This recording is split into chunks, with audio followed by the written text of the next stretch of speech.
नमस्कार, न्यूज 69 में आपका स्वागत है। मैं हूं आपके साथ अंकिता। चलिए बढ़ते हैं खबर। एक्टर और मॉडल से साध्वी बनी हर्षा रिछारिया का धर्म और सनातन से मोह भंग।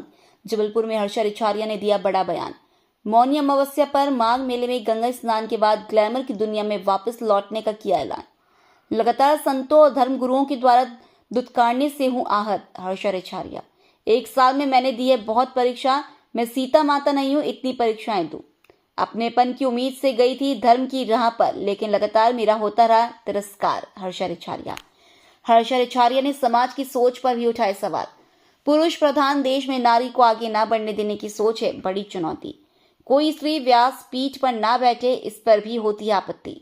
इसी सोच के चलते स्त्री और नारी को आगे नहीं दिया जा रहा है बढ़ने।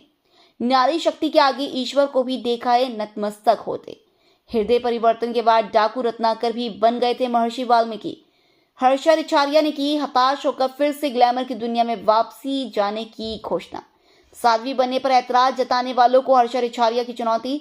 जिनको शंका या शक है तो वे देख लें मेरा बैंक अकाउंट। करोड़ों के सिंहासन पर बैठकर कुछ लोग कर रहे हैं मेरा विरोध।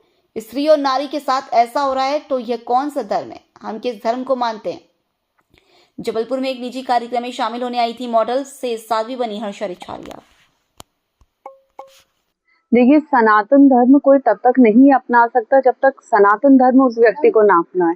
जब तक धर्म उस व्यक्ति को ना अपनाए, तो मैंने धर्म नहीं अपनाया, धर्म ने मुझे अपनाया है। कि मुझे लगता है मैं बहुत सौभाग्यशाली हूँ कि मेरा जन्म इस धर्म में हुआ है।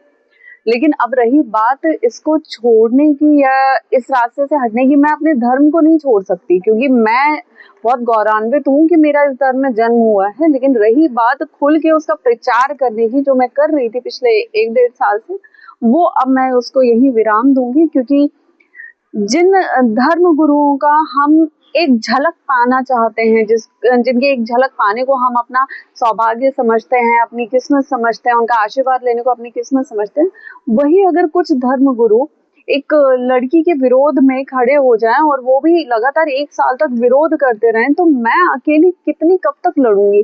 और सबसे बड़ी बात पता है क्या है कि हमारे धर्म की ये खासियत है कि जब हम धर्म के विषय में बात करना शुरू करते हैं ना, तो गैर धर्मों से पहले हमें खुद के धर्मों के लोग से ही लड़ना पड़ता है।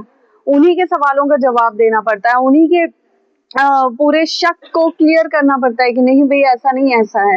तो इसमें हम दूसरों से क्या बोलें, दूसरों का क्या करें कि पहले हमारे खुद के धर्म में वो एकता हो जाए।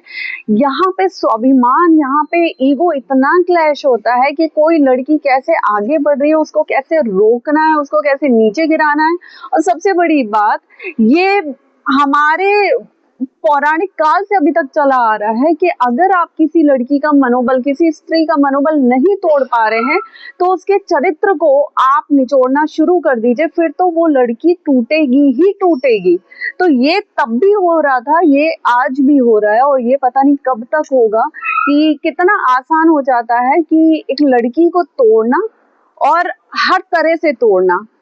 और आज मुझे लगता है कि अगर मेरे विरोध में 10 लोग भी खड़े हुए हैं, तो वो 10 लोग कम से कम इतना मानते हैं कि मैं उन 10 के बराबर अकेली खड़ी हूँ।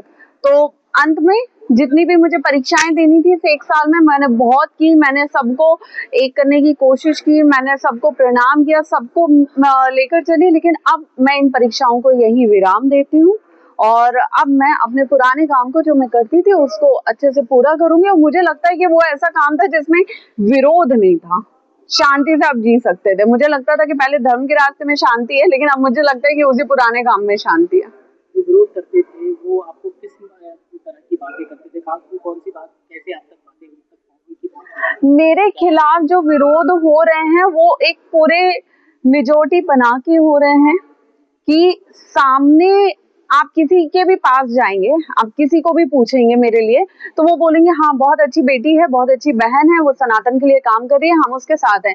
लेकिन आप इस चीज को नोटिस क्यों नहीं करते कि बैक कैमरा या विदाउट मीडिया कितने लोग मेरा सहयोग कर रहे हैं, कितने लोग मेरा साथ दे रहे हैं, कितने लोग मेरे साथ खड़े हैं? मुझे ये बता दीजिए। मेरे पीठ पीछे ये बातें होती है कि भाई उसका साथ किसी को नहीं देना है। मेरे पीठ पीछे कुछ संत मिलके ये विषय पूरा साझा करते हैं कि उनके साथ किसी को मिलना नहीं है, उनसे उनका कोई सहयोग नहीं करेगा। तो मैंने किया क्या है? सिर्फ इतनी गलती है कि मैं एक लड़की हूँ और मुझे महादेव ने नाम दे दिया, बस इतनी गलती है, और वो नाम कुछ लोगों से पच नहीं रहा है। कब से आप मान लें कि वापस जो है ग्लैमर की दुनिया में 18 तारीख को मौनी अमावस्या के दिन माघ मेला प्रयागराज में मैं अपना स्नान करूंगी, उसके बाद मैं हर हर महादेव बोल दूंगी। कोई पुनर्विचार का कोई ऑप्शन नहीं है? पुनर्विचार आज आप मुझसे सवाल कर रहे हैं, मेरी आत्मा जितनी दुखी है, जैसे 1 साल में मैं जितना रोई हूँ, जितना परेशान हुई हूँ, जितना मेंटल स्ट्रेस से गुजरी हूँ, आप कुछ संतों से जाके क्यों नहीं पूछते कि वो मेरे साथ में क्यों नहीं खड़े हैं, वो मेरा सहयोग क्यों नहीं कर रहे हैं, वो मुझे क्यों नहीं अपना मान के रख रहे हैं, वो मुझे क्यों कॉर्नर किए हुए हैं, आप उनसे जाके क्यों नहीं पूछते? मुझे लगता है अगर आप लोग उनसे जाके पूछेंगे ना तो ये सारे मुद्दे ही खत्म हो जाएंगे। फिलहाल इस खबर में इतना ही। आप बने रहिए News 69 के साथ। नमस्कार।